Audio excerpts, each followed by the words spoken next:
Happy birthday to you. Costumes are what you do. You put a smile on our face. We're so glad you're part of Pace. It is Nicole T's birthday this week, you guys. Nicole, we love you. You inspire us. You are always a number one cheerleader, encouraging everybody to go after their dreams and their goals. And you definitely inspire and motivate us with the long list of accomplishments that you have and that you continue to reach high for. So we hope that you have a beautiful birthday. We love you lots, and we'll see you on Wednesday to celebrate in person. So you guys, yeah, can you guys feel the shift sort of in seasons this weekend? Temperatures have dropped.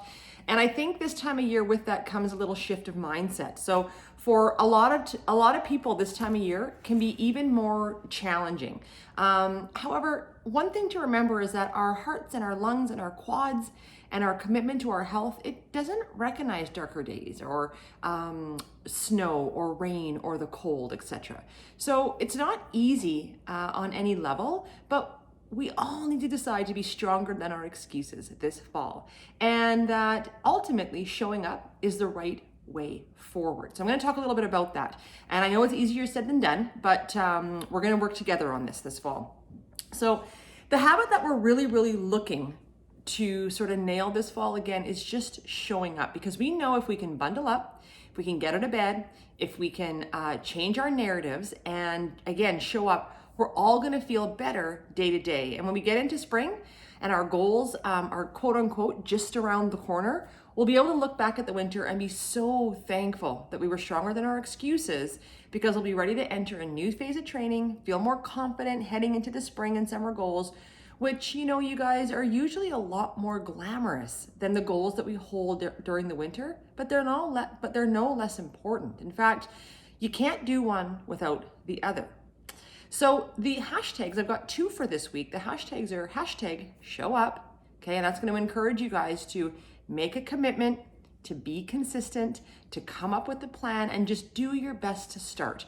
If once you get going after 10 or 15 minutes into your run, if it's just horrible or there's something going on and you have to shut it down, that's fine. But you guys, the more we show up, the more confidence we build, the easier those things become. So if you're someone that's been kind of putting that off week to week, or you're like, oh, another week has started and I just haven't done my exercises. Oh, if that's your narrative, oh, another week is coming. Oh, I only got out for 1 run last week. Oh, you know, change the narrative, but more importantly, just focus on what are the things that you can do in your schedule and in your life right now to try to help encourage you to #showup. The other hashtag is #can't do one without the other. Because if we don't put in the work this winter, if we don't show up, be consistent, work on these small steps, we're going to get into the spring and we're going to feel pressure to make big leaps and bounds, which often then, of course, lead to injury or burnout or some of those sorts of things. So the exercises that I sent out last week, again, no need to give me a cameo on those videos. I know they were pretty rusty, but I'm a coach, not a video gal. So, but they are magical. The exercises themselves are magical. And if you can commit to that routine 1 to 3 times per week, you're going to see some improvements in your fitness this winter. The set focuses on all the components, you guys, that are going to add up to make you more durable. And durability is such a key component in our sport, because the more durable you are, the more stress your body can handle. So think about those long runs and those adventures and those moments where you love to push the pace, those sorts of things. So again, you can add more, the more stress your body can handle in a healthy manner, but also the more resistant you become to injury, not only in your training, but in your races. It's going to help also with your recovery. So again, be stronger than your excuses, get on it, you guys, hit it, commit to 1 to 3 times a week. Once you start that routine, you're going to see how it flows, you're going to see how quickly you can move through it, and you're going to see how much better it starts to make you feel this winter. Lastly, I really want to encourage you guys to start a journal, or for those of you that don't like to call it journaling, you can call it notebooking, if that makes you feel better. I keep mine. It's just a notebook from Costco. It's nothing special. I keep it beside my bedside. It takes me maybe 1 or 2 minutes. I like to do it right before I go to bed each day. And these are some of the things that I highlight in that. So I don't make a journal entry, dear diary, today I went for a run in Crawford and the larches were beautiful. It was golden hour out there, etc. I just use bullet points and I get to the point, and these are some of the highlights that I go over. I highlight my sleep night previous. So how well did I sleep? How many hours did I sleep? My activities for the day. So my run details or gym details, for example. Anything that sort of felt off before, during, or after the run. And this might be that I woke up with a tight right ankle, but it felt fine on the run and afterwards. So maybe the next day it's going to be tight. Maybe it's going to be fine. Maybe 3 weeks from now, I'm going to be like, dang, my ankles. So again, it's going to give you guys an idea.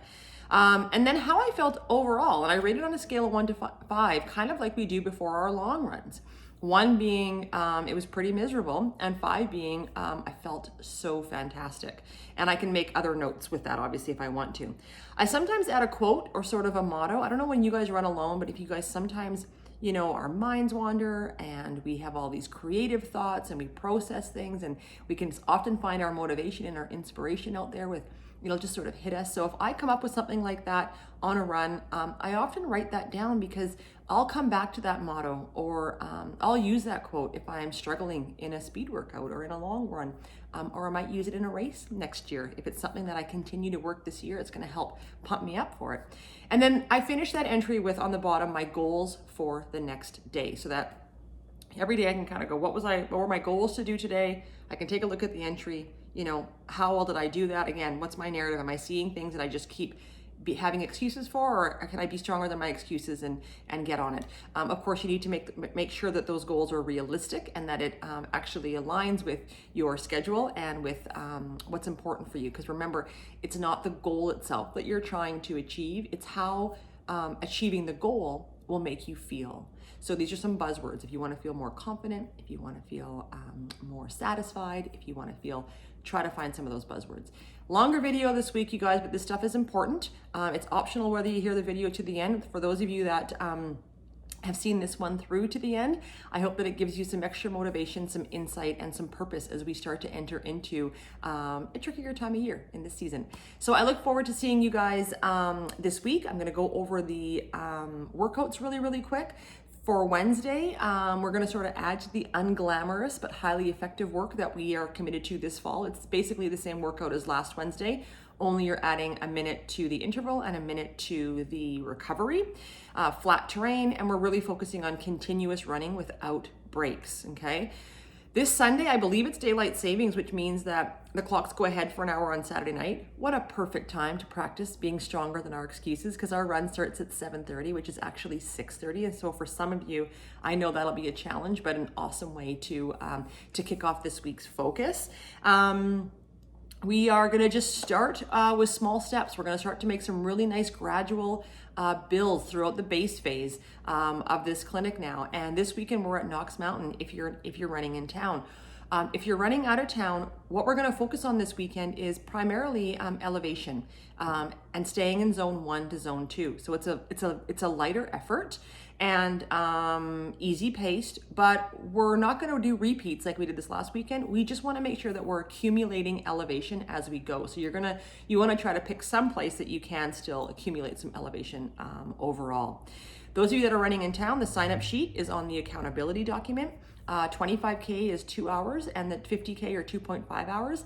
And I really, really need you guys to sign up for the runs before Friday so we can plan out our groups and our leaders' schedules as well. It really helps us and our team get organized for you guys. We're going up from 3 groups to 6 groups as well. So we want to make sure that we have the coverage and that we have the things in place to support you guys. So the other thing to take note of is when I make your groups up, I might move you depending on how things line up, who's showing up, where things sort of fall.